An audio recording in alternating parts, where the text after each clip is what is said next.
एक लड़ रहा है दुश्मन के बम बारूद और हथियारों से, एक लड़ रहा है सरकार के लाठी डंडे और पानी की बौछारों से, एक अपने घर गांव माँ के आंचल से दूर है, एक भूखे पेट सड़क पर सोने को मजबूर है, एक खड़ा है बॉर्डर पे एक सरकार के ऑर्डर पे, और देश की जनता किसानों का खाकर एहसान फरामोश खड़ी है। नग्न तमाशा बर्बादी का देखकर ये सरकार खामोश खड़ी है।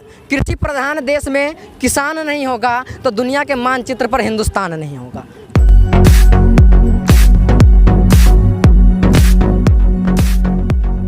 गाजीपुर बॉर्डर पर इस वक्त मैं मौजूद हूँ। किसानों का आंदोलन लगातार जारी है। मेरे साथ एक युवा शख्स हैं जो 9वीं क्लास के छात्र हैं। अभी अभी ये स्टेज से भाषण दे रहे थे, तो हमें लगा कि आप लोगों तक इनकी आवाज़ ज़रूर पहुंचनी चाहिए, इनसे बात करनी चाहिए। सबसे पहले आपके बारे में मैं जानना चाहता हूं, कहां से आए हो और क्यों यहाँ आए हो, कहां तक पढ़ाई की है? मेरा नाम शिवम यादव है। मैं लोनी विधानसभा क्षेत्र से आया हूँ और मैं 15 साल का हूँ, 9वीं कक्षा में पढ़ता हूँ।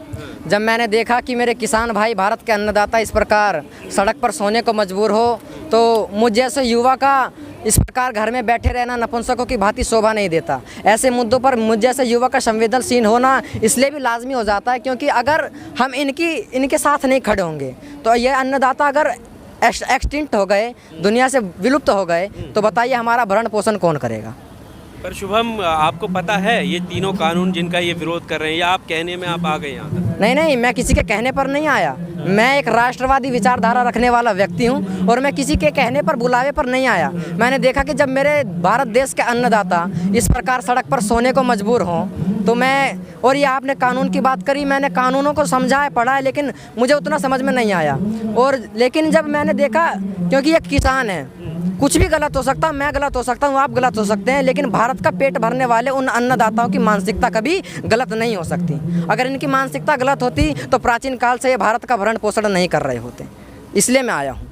मंच से क्या समझाना चाह रहे थे लोग? मंच से मैं ये समझाना चाह रहा था, मैं युवाओं को ज़्यादातर समझाना चाह रहा था कि किसानों के साथ खड़े होएं, उनके समर्थन में खड़े होएं, और जो ये सत्ताधारी लोग हैं जो इसमें भी आंदोलन में हमारे संघर्ष में अपनी राजनीति रोटी सेकना चाहते हैं, मैं उन्हें एक संदेश देना चाहता था कि इनसे दूर रहें, क्योंकि अभी राष्ट्रवादी विचारधारा चल रही है, राष्ट्रहित की नीति अपनाना चाहते हैं। मैं युवाओं को संदेश देना चाह रहा था कि इनके समर्थन में आएँ, क्योंकि घर में बैठे रहने से कुछ नहीं होगा। विरोधी कब से हो गए?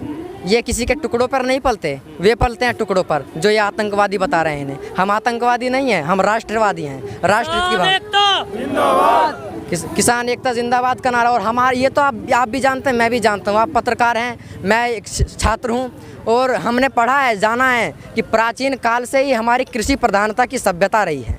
लेकिन अब जो कुछ समय से हमारी कृषि प्रधानता की सभ्यता का सरेआम सत्ताधारियों द्वारा बलात्कार हो रहा है, तो मेरा इस मुद्दे पर बोलना आवश्यक हो गया था, इसलिए मैं आया यहाँ पर। वो तो मजबूत करने की बात कर रहे हैं। हाँ। कृषि प्रधान देश वो कौन सा खत्म कर रहे हैं? वो भी तो कृषि को बढ़ावा देने के लिए ये कानून ला रहे हैं। तो मैं बस एक छोटा सा सवाल है, सारी बात यहाँ पर क्लियर हो जाएगी। जो सरकार जो ये लोग हैं, जैसे आप प्रवक्ता बता रहे थे, ये लोग अगर किसानों तक अपनी बात पहुँचाने में असमर्थ हैं तो उनका हक दिलाने का सामर्थ्य कैसे जुटाएंगे? बताइए। अपनी बात ही उन तक नहीं समझा पा रहे, उन तक नहीं पहुंचा पा रहे, यही नहीं बता पा रहे कि ये है क्या, तो उनका हक कैसे दिला पाएंगे? बताइए।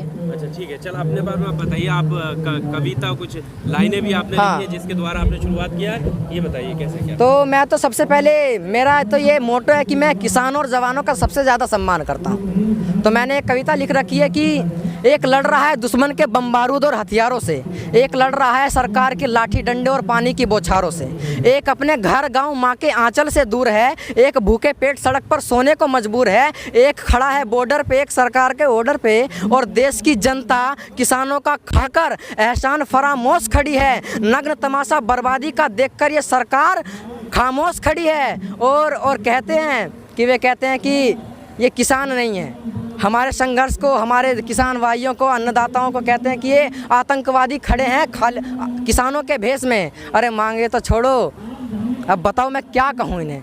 ऐसे व्यक्ति को किस प्रकार का दर्जा?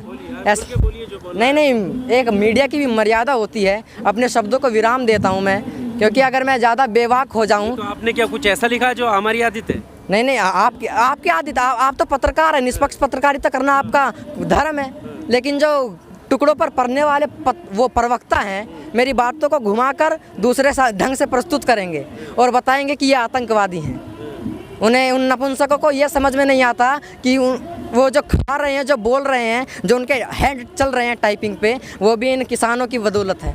वो भी तो मानते हैं इस बात को, वो कब मना कर रहे हैं? संबित पात्रा बीजेपी के प्रवक्ता हैं, 80 करोड़ किसानों की वो बात करते हैं। यहाँ पर 80 करोड़ नहीं है, वो कह रहे हैं कि हम भी सबके हित के बारे में ही सोच रहे हैं। तो मैं उन्हें बताना चाहूँगा कि भारत में सबसे ज़्यादा किसान हरियाणा और पंजाब में ही रहते हैं। भारत में जो किसान होते हैं वो जीडीपी में जो 80% देते हैं किसान, वो हरियाणा और पंजाब से ही होते हैं। अगर ये परेशान नहीं होंगे तो संबित पात्रा जी परेशान होंगे।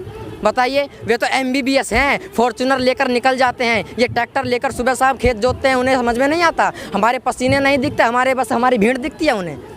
सब चीज़ दिखती है तभी तो वो ये बात कर रहे हैं कि दिखती है तो पूरे देश के किसानों की वो बात कर रहे हैं। दिखती है तो 40 दिन से किसान भाई नाराज़ क्यों हैं? अगर इतने ही समझाने में सामर्थ्य होता उनमें तो इन्हें खुश कर इन्हें समझा कर वे वापसी भेजते। अच्छा, समझाने का सामर्थ्य है नहीं और कहते हैं कि आतंकवादी खड़े हैं। धिक्कार है ऐसे प्रवक्ताओं पर।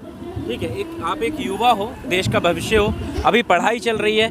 खासकर जब नरेंद्र मोदी की सरकार देश में बनी तो उन्होंने युवाओं पर काफ़ी जोर दिया।